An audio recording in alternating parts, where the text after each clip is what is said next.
The other two elements of the complaint relate to what we call, on the legal side, disparate impact. That is to say, policies that the school board has adopted that may not have been intentionally discriminatory, but will have a discriminatory effect or discriminatory impact. And the two elements of our discriminatory impact claim are based on, again, on the school reassignments, and that although purportedly facially neutral, the school's so-called neighborhood schools plan will actually segregate Wake County Public Schools and deny students of color access to educational resources in violation of Title VI. One needs only overlay the proposed zone map with the related demographic data on school-age children in Wake County to see that the current or the proposal from the school board will create a number of racially segregated attendance zones, including one that'll be 96% minority, and will create a number of predominantly white attendance zones. The third element of our complaint, again, in a discriminatory impact, is around school disciplinary policies. Our complaint alleges that the disciplinary system in Wake County schools has a grossly disproportionate impact on black students. In the 2008-2009 school year, for example, African American students made up 26% of the total student population, but they were subject to 62.3% of the short-term suspensions, 67.5% of the long-term suspensions, and 100% of the expulsions by Wake County public school systems. Black students were often also punished more severely than similarly situated white students during that year. That is the essence of our Title VI complaint, and we are asking the Department of Education to fully investigate these claims, to require that the school board cease their discriminatory student assignments, that they implement less discriminatory alternatives in their student assignment plan, and that they adopt disciplinary policies that are administered in an equitable and fair way that do not disproportionately impact students of color.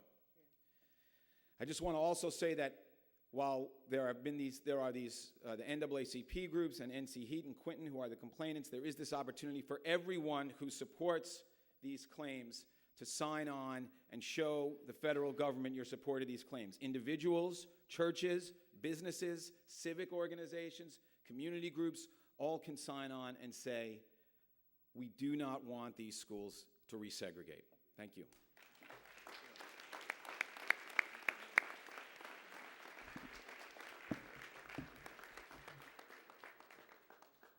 Well, thank you, Mark. I'm going to be brief, I hope.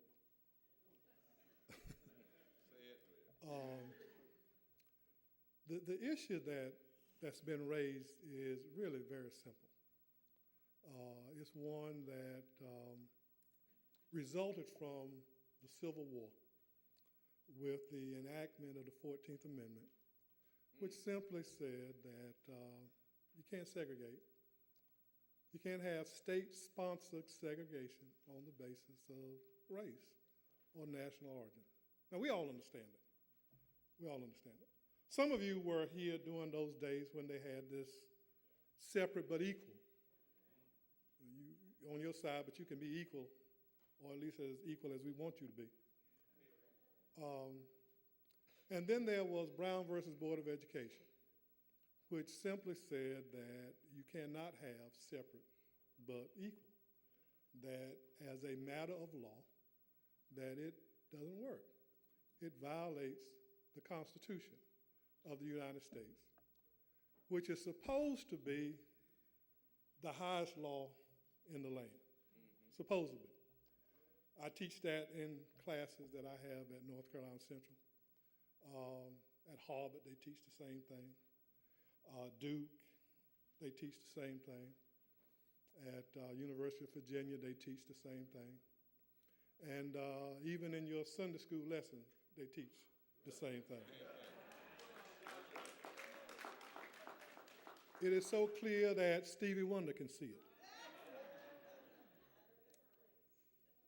We have a school board who, what I call the Gang of Five, who were elected from various districts in our county, who swore when they were elected or when they were sworn in that they would uphold the laws of the United States, Constitution of the North Carolina, and the various statutes in the state, which all support the notion that you cannot have separate but equal.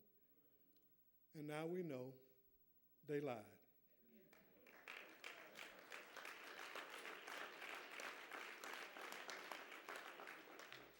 It's simple. They swore to uphold the law, and instead they are engaged in a resistance movement, or a movement to undercut or destroy the law. And this has nothing at all to do with philosophy, ideology, or anything else. It's a simple law that says that if you are on the school board, you are sworn to uphold the law. And if you don't do that, you are violating the law. And what they are doing is using your money and my money and your kids and our kids, your schools and our schools, for the sole purpose of violating the law with an intent to destroy the law. I mean, that's what they're doing. And there's no problem in wanting to have a segregated school system. There's no problem with wanting it. The law says that you can. And if you are in a position where you're supposed to uphold the law, then you have to make a decision. And if you can't abide with that, then start a school in your garage. There you can do whatever you want to do. But this is our school system. It is not the school system of the 142 people that elected this Gang of Five. It's not their school system. In addition, their argument is that it is inconvenient for their children to be bused away from, look, my brothers and sisters, how long have we been inconvenienced?